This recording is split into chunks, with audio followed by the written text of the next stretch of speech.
All right, let's talk weather because it is weekend time, friends. We made it. Finally. It feels like it's been a long week. It was nice today, though. The sun felt good, right? I mean, is there anything we could have done to make the week better? get to the weekend faster. That would have been nice. No, we're here.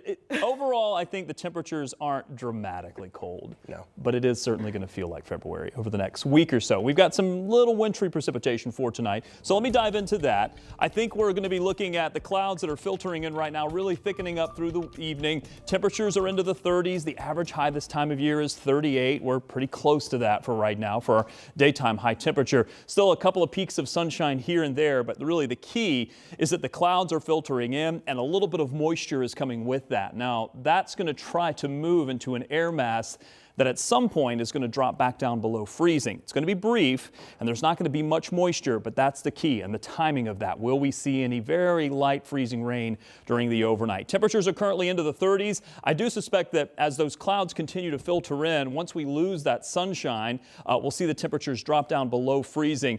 I think this may be a little bit overdoing it, and the reason I say that is it has been relatively warm and we had a good bit of sunshine today. So I'm wondering if the ground temperatures may help us out and keep our temperatures from dropping quite this cold as quickly.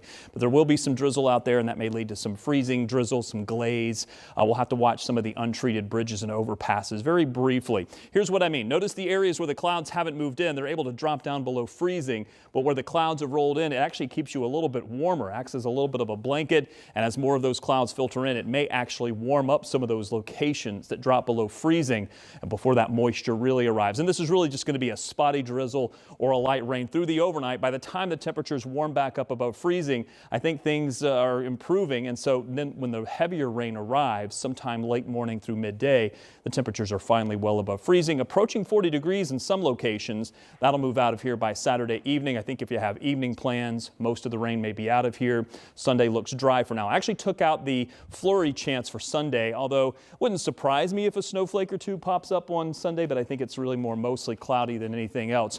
Watch Tuesday, Wednesday, and Thursday. Chances of snow. I think Wednesday is going to be the day, if we see any accumulating snow, that will be the day we have to watch.